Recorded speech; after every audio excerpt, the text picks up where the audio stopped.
예, 이어서 페이지 198페이지 한번 진행해 볼까요? 198페이지는 4번 문제 재평가 모형에 대한 문제입니다.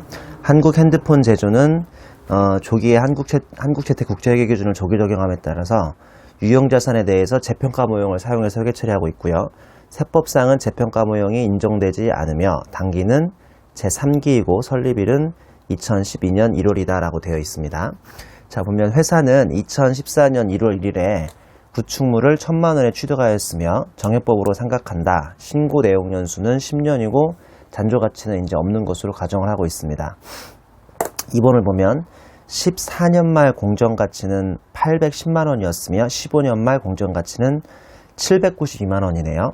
회사는 2014년 7월 1일에 구축물의 자본적 지출에 해당되는 500만원을 수선비로 처리하였으며, 이거 그럼 잘못된 거죠. 원칙적으로는 90만원을 2015년 감가상각비로 계상하였다. 그리고 매 연도 말 재평가 시 회사의 회계 처리는 다음과 같다고 해서 14년 재평가한 거 나와 있고 15년 재평가한 게 나와 있습니다.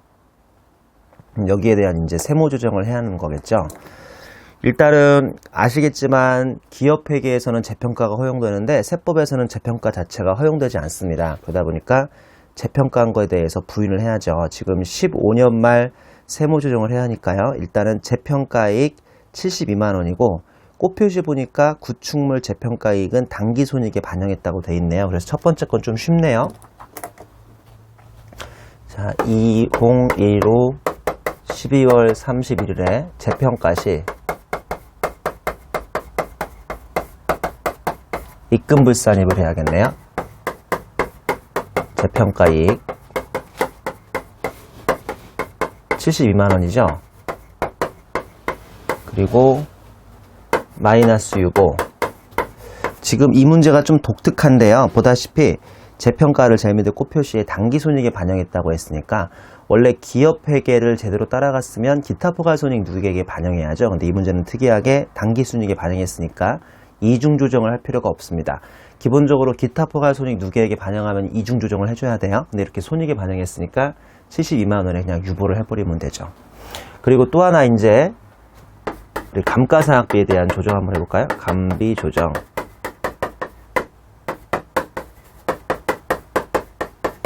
회사 계상한 거랑 이 세법상 한도랑 비교해서 3 세무 조정을 하면 되겠죠.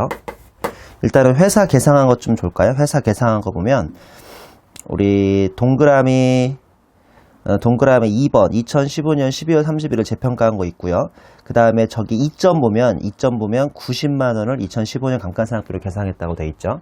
그러면 90만원에, 그리고 아까 제가 원칙적으로 안 된다고 하면서 수선비, 자본적 지출에 해당하는 500만원을 수선비 처리했으니까 이게 이제 즉지상각 의제가 되는 거잖아요. 그래서 즉지상각 의제까지 500만원을 더해줘서 이 회사는 당기 회사 계상액이 590만원이 됩니다. 그리고 1번 보면 일단은 구축물이 당시에 1000만원이었고 정액법으로 상각한다고 가정했으니까요. 1000만원에 곱하기 정액법 몇 년으로 됐어요? 10년이죠? 10분의 1을 해야 하는데 즉시상각 의제가 들어가 있으니까 아직 감가상각비 안 배웠지만 기본적으로 세무회계니까 배웠다고 가정하고요. 이렇게 하면 금액은 150만원이 돼야 합니다. 그러면 무려 440만원의 한도 초과가 나오는 거죠. 440만원. 여기다 바로 쓰자면 감가상각시 송금불산입에 감가상각비 한도 초과 440만원의 유보. 이렇게 해주면 풀이는 간단하게 완료가 되겠습니다. 이 문제는 재평가하는 문제니까 2010년의 기출문제였죠. 우리나라에서 이제 2010년부터 조기 적용 자체가 가능했다 보니까 그때부터 나왔던 문제입니다. 자, 그 다음에 다음 페이지 보시면 5번 문제네요. 이거는 재고자산에 관한 문제입니다.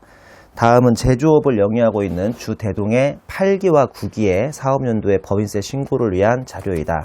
이 자료를 기초로 주 대동의 8기와 9기의 사업연도의 세무조정 및 소득처분을 다음의 답안 양식에 따라 제시하시오라고 되어 있습니다. 보면 답안 양식 주어졌고요.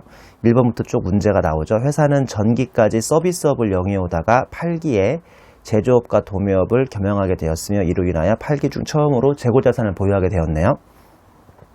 2번 보면 회사의 8기의 재고자산별 신고한 평가 방법과 실제 평가 방법은 다음과 같다고 해서 제품, 상품, 원재료, 저장품이 있는데 상품을 빼고는 다들 지금 엄하게 잘못 평가를 하고 있죠. 신고한 평가 방법은 예를 들어서 제품은 총평균법인데 실제 평가는 이동평균법으로 했으니까요. 상품을 빼고는 다 틀렸습니다. 3번 보면 저장품을 제외한 모든 재고자산은 2015년 11월 8일에 평가 방법을 신고하였으며, 그럼 평가 방법은 다 신고가 늦었네요. 그리고 저장품의 평가 방법은 2016년 5월 23일에 신고하였다라고 되어 있습니다. 자, 4번 보면 회사의 8기 재고자산별 평가액은 다음과 같다고 해서 1번 제품, 2번 상품, 3번 원재료, 4번 저장품.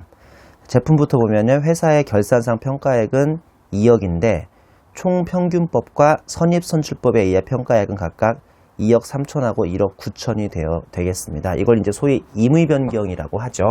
왜냐하면 기업회계에서 신고한 방법하고 세법상 그러니까 신고한 방법하고 실제로 이제 우리가 적용한 방법이 다르기 때문에 다 임의변경 문제가 되겠습니다. 한번 풀어보겠습니다.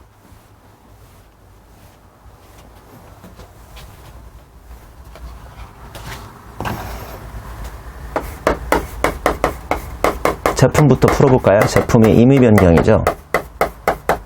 임의변경은 맥시멈 무신고를 가정한 금액하고 즉 선입선출하고 그 다음에 세법상 적법한 평가 방법을 가정해야 하니까 신고한 방법이 총평균법이었죠. 총평균법하고 선입선출법을 가정을 하면 맥시멈 선입선출법이 얼마래요? 선입선출법은 1억 9천이라고 돼 있죠. 1억 9천이고 총평균법이 2억 3천이네요. 그럼 190하고 230하고 비교하면 230이 이제 답이 돼야 합니다. 근데 실제로 이동평균법으로 평가를 했대요. 이동평균법.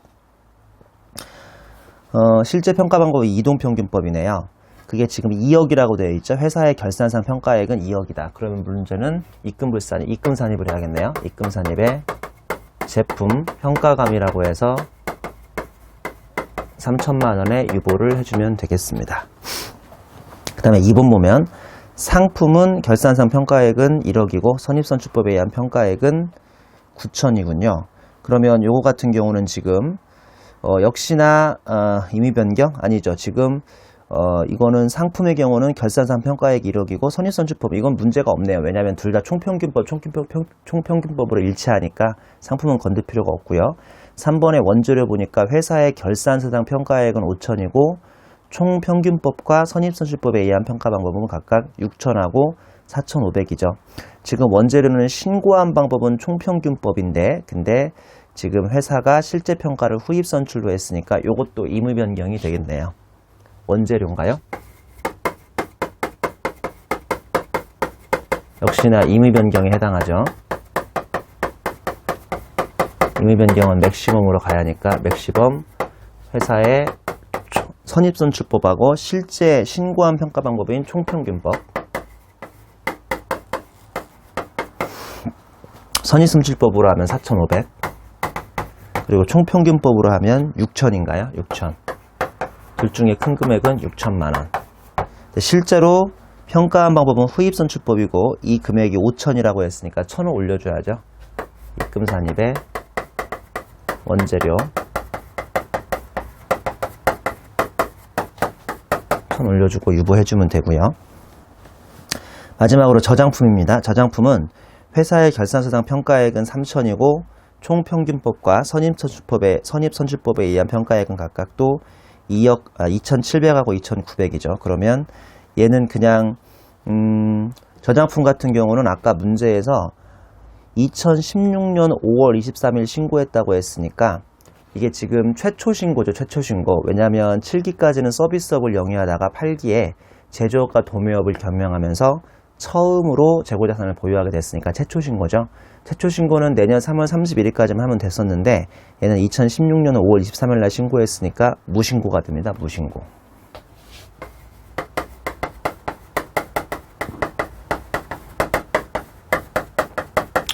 무신고 시에는 선입선출법을 가야죠. 문제에서 선입선출법에 의한 금액은 2억 2,900이라고 써놨네요. 2,900을 써야 하는데 회사는 이동평균법으로 했으니까 3천을 써서요 100만원만큼 차이가 납니다. 이거는 송금산입이거든요.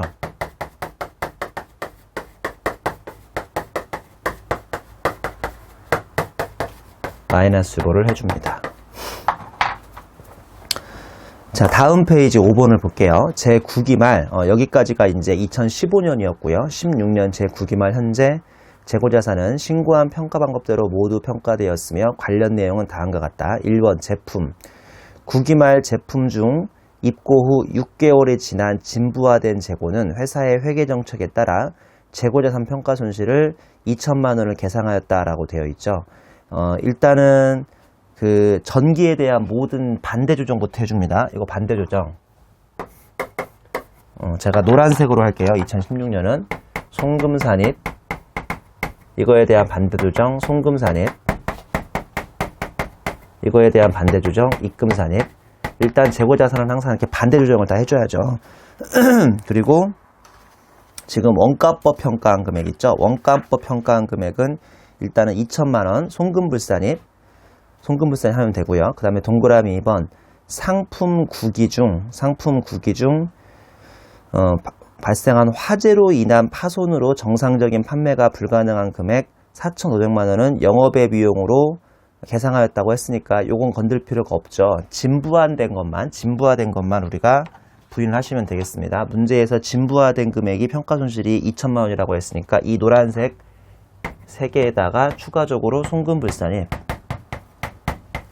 송금불산입의 진부한 재고인 재고자산이겠네요. 재고자산 평가손실 2천만 원을 유보로 이렇게 살려주면 문제 풀이는 완료가 되겠습니다.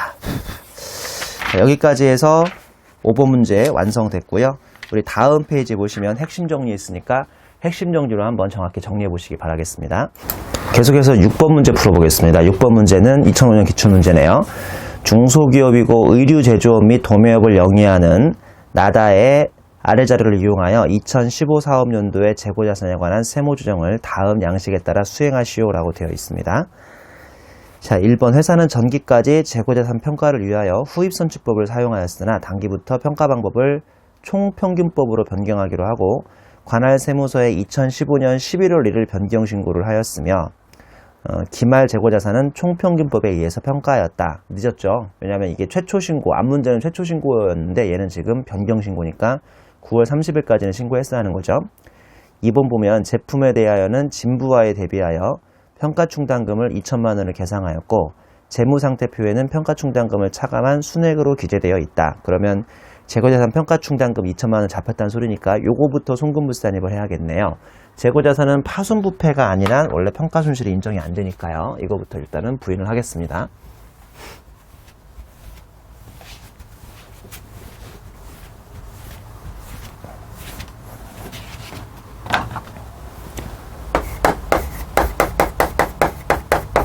평가손실에 2천만 원.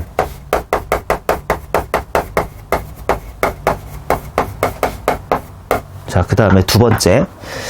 2번 3번이죠. 재무상태표상 제품, 상품과 원재료의 내용 및 평가 방법은 다음과 같다라고 되어 있습니다. 자, 제품 보면 선입은 2억 3천, 후입은 2억 5천, 총평균은 2억 4천, 상품과 그 다음에 원재료도 다 이제 금액이 구체적으로 나와 있고요. 보면 꽃표시 보시면 제품에 대한 총평균법 평가액은 평가충당금을 차감한 이후의 잔액이나 선입선출법 및 후입선출법에 의한 평가액은 평가충당금을 차감하기 전의 금액이다 라고 되어 있습니다. 그리고 4번 보니까 기말 재고실사 시 상품과 관련하여 원인을 알 수 없는 부족금액 300만 원이 있는데 이게 시가가 500만 원이 발생했고요. 회사는 동 금액을 매출원가로 계상했다라고 되어 있습니다. 자, 지금 상품 부족액이 있는데 이거 매출원가로 계상한 건 맞지만 일단은 시가 500만 원은 어디로 갔는지 알 수 없으니까요. 이런 경우는 대표자 상여 처분을 해야죠. 이제 회사 관리소를 문책 삼아 입금산입의 상품이었나요? 시가로 잡아야죠. 500만 원에 대표자 상여 처분을 한번 해줍니다. 그리고 나머지는 이제 그냥 평가한 것만 잘 따져보면 되겠네요. 문제는 일단은 후입선출법을 사용하다가 단기부터 평가 방법을 총평균법, 적법한 방법은 총평균법인가요? 총평균법으로 갔어야 하는 것이고, 그 다음에 아니죠. 적법한 방법은 후입선출법으로 갔어야 하는 거죠. 왜냐면 후입선출법으로 지금 늦게 신고했으니까 단기는 신고에 대한 효력이 없는 거죠. 그래서 원래 방법인 후입선출법으로 가고 그 다음에 지금 이거는 임의 변경이니까 맥시멈으로 해서 선입으로 보내줘야겠네요. 자, 그러면 누구부터 해야 할까요? 제품부터 한번 해볼까요? 제품은 이것도 임의 변경이니까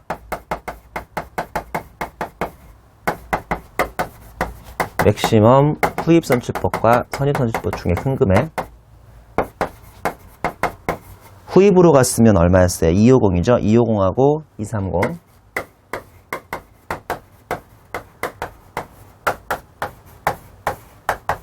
실제로는 총평균법으로 변경하기로 하고 총평균법으로 평가했으니까 지금 보다시피 2억 4천과 1천만 원 차이가 나는군요. 그러면 입금산입의 제품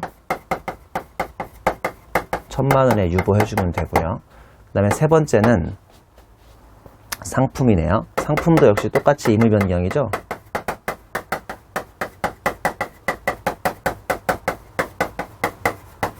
맥시멈으로 가야겠죠. 후입선출법과 선입선출법 중에 큰 금액이고 맥시멈 후입이 이 문제에서 105고요. 선입이 120이네요. 이렇게 한 다음에 총평균법은 1, 2로 잡았으니까 500만원을 올려야죠.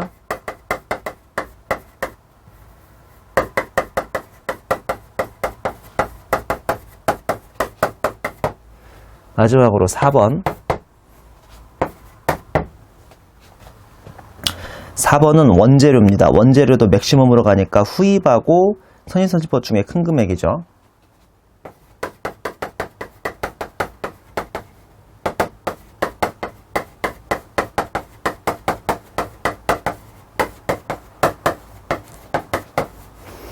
후입은 5,500, 선입은 4,000.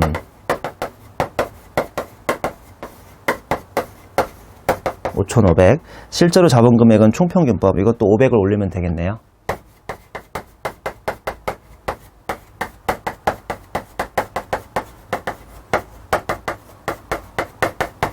재고자산 평가 문제는 대부분 간단하죠. 7번 문제는 생략하겠습니다. 7번 문제도 비슷한 문제니까요.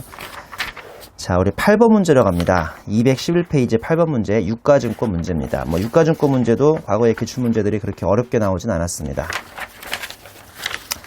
다음은 제조업을 영위하는 상장 비중소기업인 주국세 10기 사업년도 법인세 신고와 관련된 자료이다. 이를 이용하여 법인세 부담을 최소화하는 방법으로 세무조정 및 소득처분을 행하고 계산 근거를 제시할 것.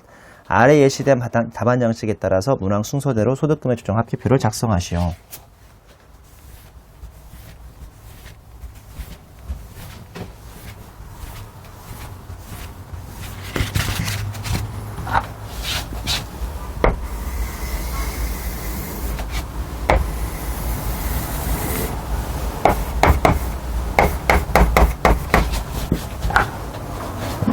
자, 문제 한번 보겠습니다. 당해 법인이 9기 말에 보유하고 있는 유가증권에 대한 자료라고 해서요.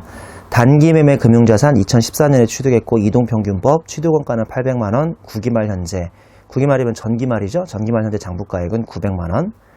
자, 그 다음에 단기 매도 가능 금융자산은 2014년 6월에 취득했고 이동평균법 취득원가는 500만원, 9기 말 전기 말 장부가액은 700만원이라고 문제는 주어졌습니다. 1번 보면 단기 매매 금융자산하고 매도 가능 금융자산은 둘 다 시장성이 있고 취득원가와 장부가액의 차이는 공정가액 평가에 따른 평가손익 부분이다라고 되어 있습니다. 그러니까 9기 말까지는 기업회계에서는 제대로 평가를 했다는 소리죠. 그 다음에 양가로 2번 단기 매매 금융자산 중 50%를 7월 10일에 500만 원을 처분했어요. 그러면 일단은 반대조정 절반 해주면 되겠네요. 반대조정 절반 해주면 되고 그 다음에 나머지 50%는 10기 말에 공정가액은 600만 원이다라고 되어 있어요. 600만 원.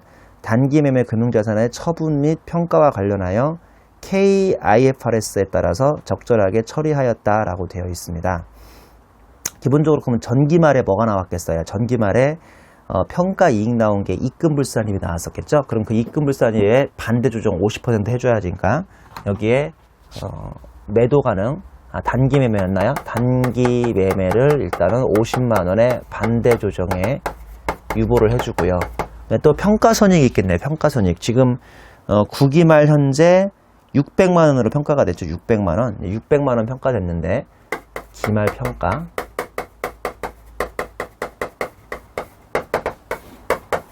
전기까지 900만원 평가한 거에 50%를 지금 처분했으니까 나머지 450이 남아있는 거잖아요. 그러면 150만원만큼 평가 이익이 나왔을 겁니다. 평가 이익.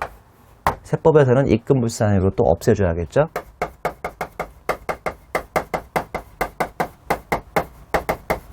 마이너스로 없애줍니다.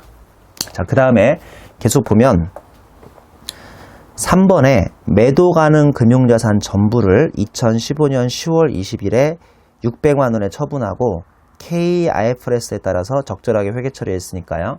지금 매도 가능 금융자산은 2015년 말 평가에 대한 이슈는 없고 전기까지 평가했던 700만원과 500만원의 차이인 200만원을 반대 조정으로 없애주면 되죠. 전기에 어떻게 나왔겠습니까? 전기에. 자, 이거는 지금 1번의 단기 매매고요. 2번의 매도 가능은 전기 평가를 가정합니다. 전기 평가가 입금불산입에 매도 가능 200만원에 마이너스 유보 나오고, 얘는 자본을 건드는 기타 포괄손익이니까 반드시 입금산입에 기타 포괄손익 200만원에 기타가 나오겠죠. 이거에 대한 반대 조정이니까 입금산입으로 매도 가능.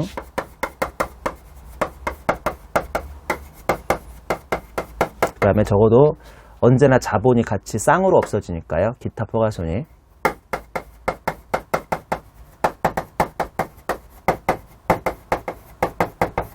간단한 세무조정 되겠습니다. 자, 이번에는 9번 문제입니다. 페이지 213페이지 CPA 2011년 기출문제네요. 다음 자료는 A가 B법인의 주식을 단기 시세 차익 목적으로 취득한 거래이다. B법인은 2012년 10월 1일에 설립되었으며 설립 당시 보통주 발행 주식 총수는 27,500주이며 다음의 거래 이외에 주식 변동은 없다. 다만 A가 법인일 경우 단기 매매증권 평가손익은 단기손익으로 회계 처리한다. 기업회계가 그렇게 하는 게 맞죠? 회계기간, 과세기간 및 사업연도는 매년 1월 1일부터 12월 31일까지. 그 다음에 이 자료를 토대로 다음 물음에 답하시오. 우리 물음부터 먼저 읽어볼까요? 물음을 보시면 물음 1번은 2015년 A의 17기 사업연도이다. A가 비상장 영리대국법인이고 B법인이 유가증권 시장에 상장된 중소기업일 경우 위 자료에 의한 A의 17기 사업연도 세무조정 사항을 다음 답안 양식에 따라 제시하시오 라고 되어 있습니다. 그 다음에 물음 2번은 법인세법 14조 각 사업연도 소득 1항에 의하면 내국법인의 각 사업연도 소득은 그 사업연도에 속하는 입금의 총액에서 그 사업연도에 속하는 손금의 총액을 공제한 금액으로 한다라고 규정되어 있다. 이때 세법에서 규정하고 있는 입금의 범위 정의를 세 줄 이내로 기술하시오. 이거는 제가 뭐 굳이 기술하지 않을게요. 순자산을 증가시켜야 하는데 자본의 증가, 자본의 납입하고 별도로 입금불산임으로 열거되어 있는 15개는 제외한다 뭐라고 하면 되는 거니까 물음 2번은 넘어가고요. 물음 1번만 좀 해보면 되겠네요. 물음 1번.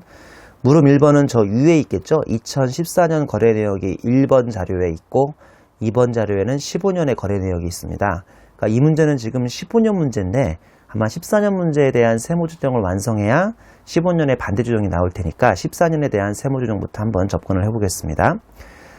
자, 14년 거래 내역을 보시면 양가로 1번에 2014년 6월 17일 A는 B법인의 주식을 한 주당 5,000원에 1100주 지분율 4%를 매입했습니다 라고 되어 있으니까요. 일단은 그러면 얼마죠? 550만원어치 샀겠네요. 550만원어치 샀고 양가로 2번 2014년 7월 25일 날 B법인은 이익준비금 재원 나왔죠. 의제배당 유용원이고 요거는 입금산입을 해주는 의제배당에 해당합니다. 재원으로 기존 주주에게 무상증자를 10%를 실시했습니다. 그러면 1100주에 10%니까 110주가 늘겠네요. 110주가 액면가액대로 늘어야죠. 이거는 의제배당 유용원이고 별도의 주식 발행이 아니란 발행가액을 안 주게 돼 있고요. 얘는 그냥 액면가액으로 해서 33만원을 늘리면 되겠습니다. 무슨 말씀인지 아시죠?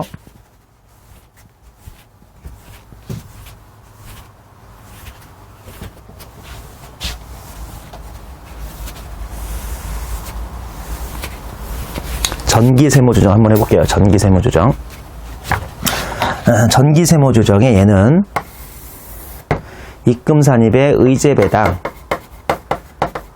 또는 그냥 주식이라고 처리해도 괜찮죠? 주식이라고 처리해서 33만원에 유보로 이렇게 올려놨을 겁니다. 맞죠? 자, 그 다음에 계속 읽어보면 양가로 3번 2014년 12월 31일 비법인의 한 주당 공정가치는 6,000원이라고 되어 있습니다. 6,000원. 그럼 6,000원만큼에서 몇 주를 지금 전기말 평가 기업회계에서 평가이익 6,000원씩 곱하기 처음에는 1100주 샀고 그 다음에는 110주 얻었고 자 이거하고 그 다음에 빼기 처음에 내가 산 것은 110주는 돈 주고 산 게 아니잖아요. 그냥 돈 주고 산 것은 5,000원 밖에 없어요. 곱하기 1100주. 이게 뭔 소리인지 알죠? 여기 취득원가.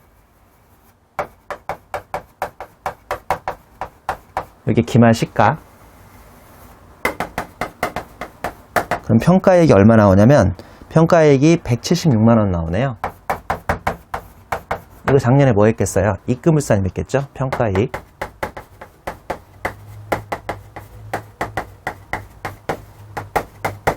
맞아요? 이렇게 하고 올라왔을 겁니다. 작년에. 자, 2번 자료 보면 2015년도의 거래 내역이라고 해서 2015년 2월 3일은 비법인의 기존 주주에게 주식 발행 초과금을 재원으로 무상증자를 10%를 실시하였으며 A사는 121주를 수령하였다. 세무조정은 없죠. 단기거래 1. 무상주 요거는 세무조정이 없습니다. 왜냐하면 주발초를 재원으로 했으니까. 맞죠? 이렇게 해주는 거죠? 대신에 주식수를 또 늘려야겠네요. 지금 1210주였는데 또 121주가 늘었죠. 그 다음에 양가로 2번 2015년 7월 26일 A는 보유주식 모두를 8,000원에 매도했는데 뭐 8,000원에 매도한 건 중요한 거 아니고요. 지금까지 요거 있던 거에 대한 반대 조정해 줘야겠네요. 그러면 이쪽에 지금 플러스 잔액이 남았을 테니까 전기 잔액이 176 빼기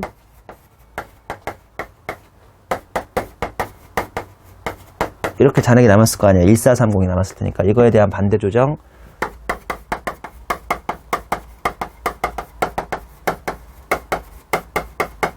이렇게 해주는 문제네요. 그러니까 이 문제 같은 경우는 2015년의 세무조정은 아주 간단한 편인데 이 2015년의 세무조정을 하기 위해서는 2014년에 유가증권이 어떻게 계속 변동되어 왔는지를 소위 따라갈 수 있는 팔로우업을 할 수 있는 문제가 되겠습니다.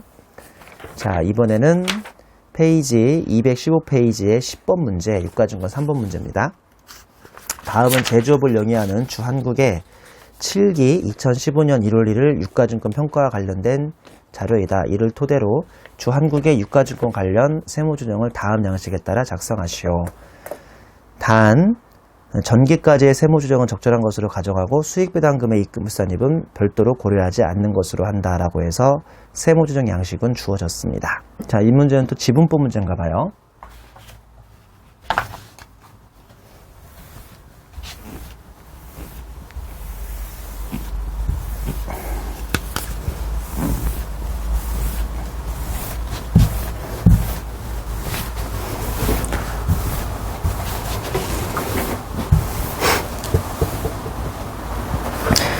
1번 당기 3월 25일 지분법 적용 피투자회사인 주 A로부터 배당금을 90만원을 수령하고 기업회계 기준에 따라 주식의 차감으로 회계 처리를 수행하였다. 이거 뭐 죄 없죠? 기업회계에서는 죄 없는데 세법에서는 죄 있죠. 왜냐하면 세법에서는 기본적으로 지분법 평가를 안 합니다.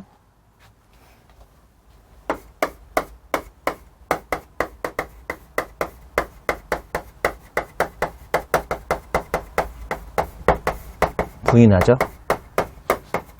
첫 번째, 그러면 입금물산입인가요? 입금물산입. 평가이익 잡았어요. 어디 보자. 평가이익으로, 평가이익이 아니죠. 배당금 수령했네요.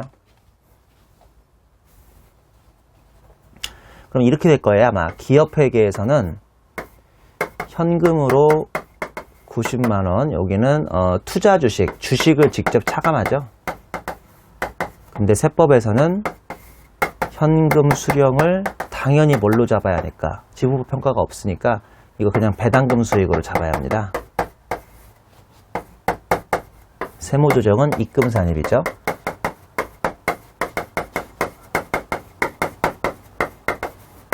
유보. 이거에 곱하기 입금불산임을 해줘야 하는데 문제에서 하지 말기로 했죠. 그러니까 굳이 고민할 필요 없고요. 그 다음에 2번 보시면 전기에 400만원에 취득하여 장백가액 460만원을 평가한 바 있는 주 B에 대한 매도 가능 금융자산의 절반을 4월 7일 280만원의 대가를 받고 대가를 수령하고 처분했다고 되어 있습니다. 매도 가능 증권이죠. 그럼 이거는 동시에 이중 조정을 해줘야겠네요.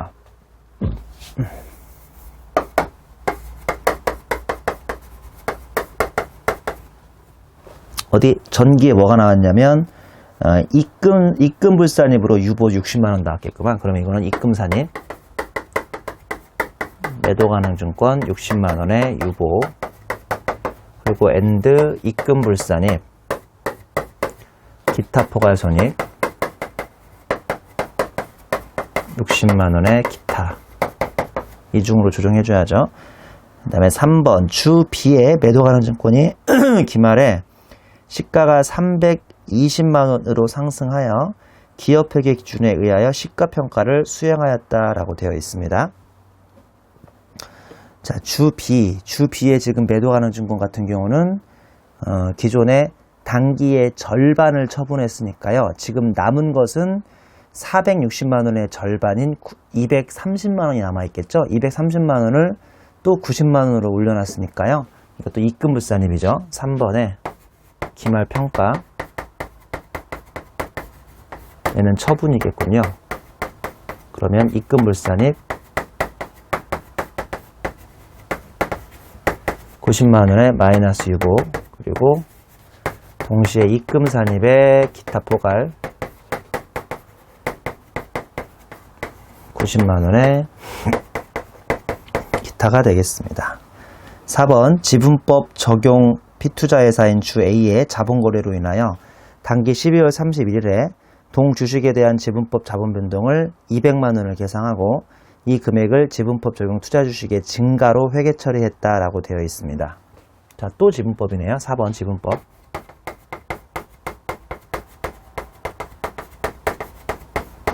이렇게 돼야죠. 자, 지분법 평가. 이 문제 기업회계에서는 주식을 200만원 늘리고 지분법 자본 변동이라고 해서 200만원 이렇게 기타 포괄로 처리했을 겁니다. 하지만 세법에서는 지분법을 하면 안 되니까 없애죠. 그러면 이거 이중 조정으로 주식 줄이는 입금불산입, 기타 포괄 손익 줄이는 역시나 입금산입.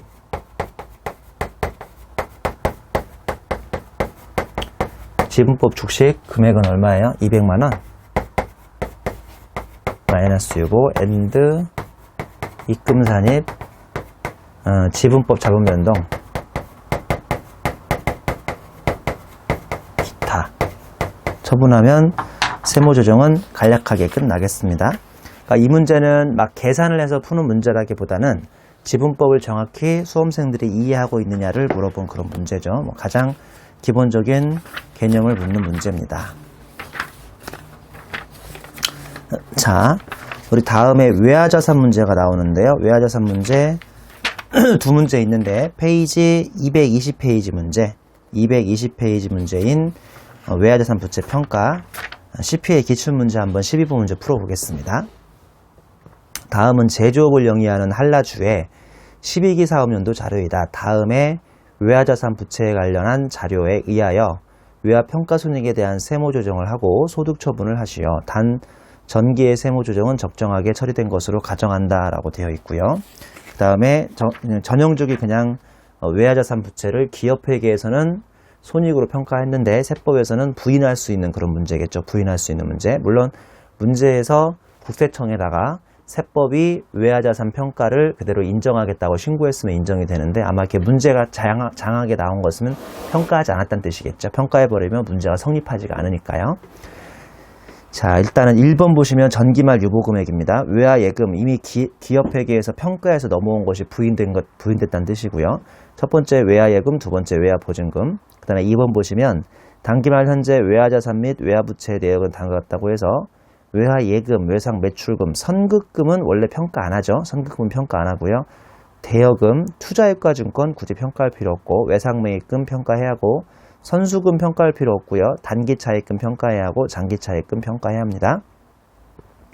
자, 그리고 가운데 세로는 발생내역. 발생내역 굳이 읽어보지 않아도 될 것 같은데요. 문제에 따라서 읽어봐야 하는 경우도 있고 그 다음에 외화예금 주어졌고 외화금액 주어졌고요. 단기 발생 또는 전기 발생일 주어졌고 단기말 BS가액 주어졌으니까 이제 이거와 차액을 고려하시면 되겠네요.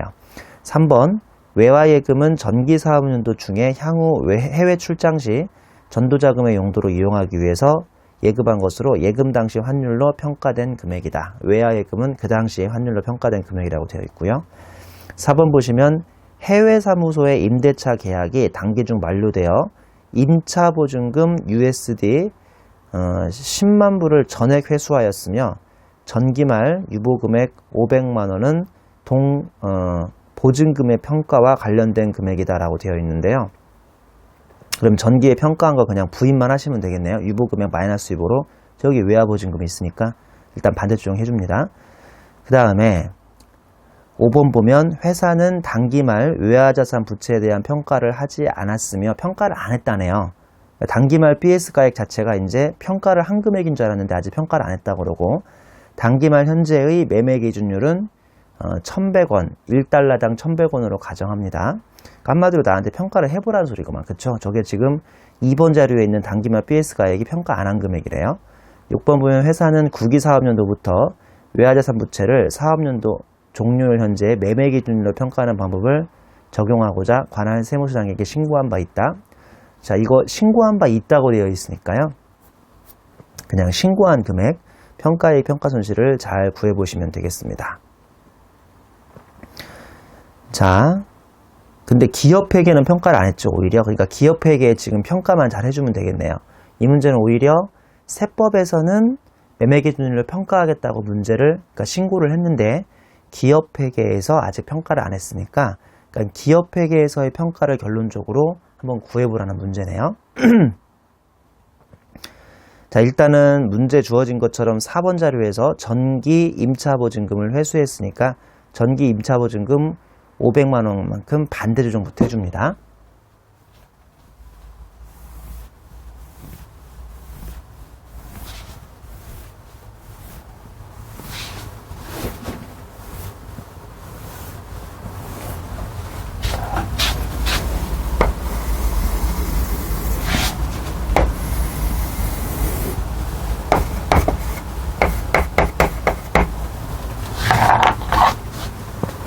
전기 외화 보증금이 유보였으니까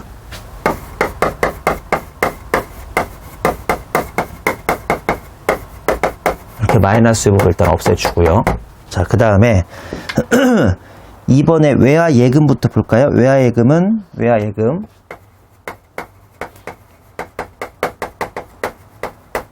USD로 30만 불 곱하기 1,100원씩이죠. USD로 30만 불이고 1,100원씩이고 그 다음에 단기말 BS가액이 331500인데 문제에서 뭐라고 되어 있냐면 3번에 이게 예금 당시 환율, 그러니까 예전 2014년 9월 10일 날로 평가한 겁니다.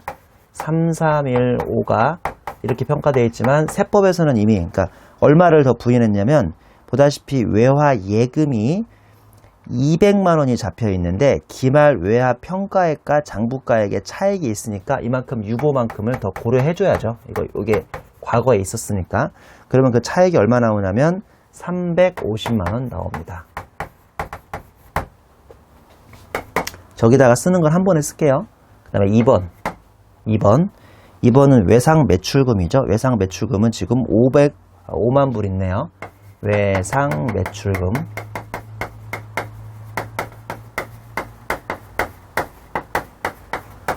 얘가 1,100원씩이고 빼기 얘는 그냥 간단하게 단기말 BS 가액이 55500이죠. 55500. 그러면 마이너스 50만원이 나오네요. 3번은 선급금 평가 안 하죠. 대여금은 10만불.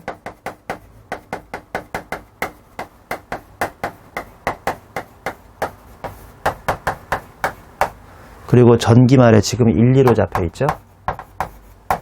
이 금액이 얼마 나오냐면 얘 그냥 딱 0이네요. 110 잡혀있구나. 115가 아니라 딱 그냥 0이네요. 0. 4번은 투자유가증권인데 평가 안 하죠. 외상매입금.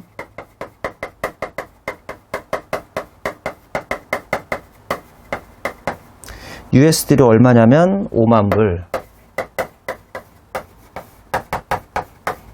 그 다음에 얘는 외상매입금은 5,700만원 평가했어요. 마이너스 200만원이죠. 5번은 선수금 안 하고 단기 차입금.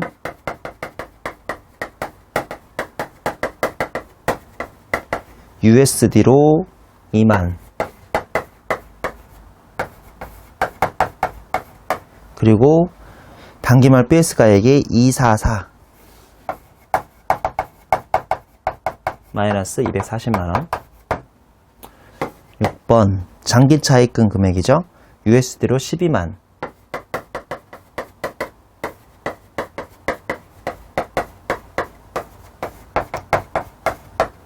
그 다음에 144. 얘는 11 차이나요? 12 차이.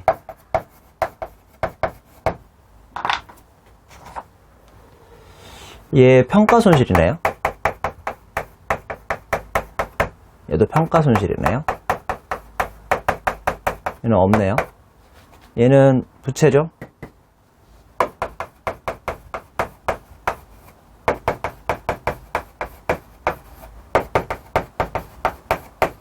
이렇게 되겠네요. 그쵸?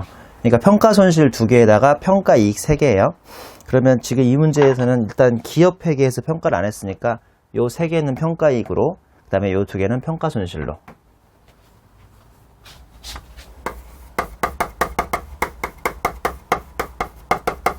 외상매입금 200만원, 얘는 240만원, 마지막으로 1200만원.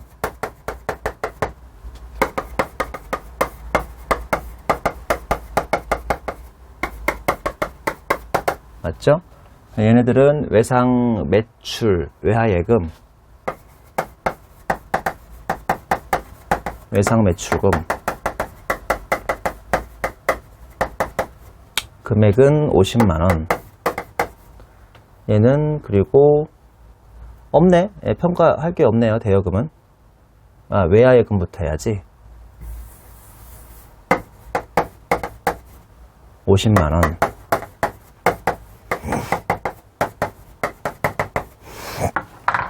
문제 자체가 어려운 문제는 아니죠. 기업회계에서 평가 안 한 게 문제지. 그것만 잘 해주시면 문제는 크게 없겠습니다. 여기까지 해서 7장 마치고 계속 이어서 8장을 진행하도록 하겠습니다. 수고하셨습니다.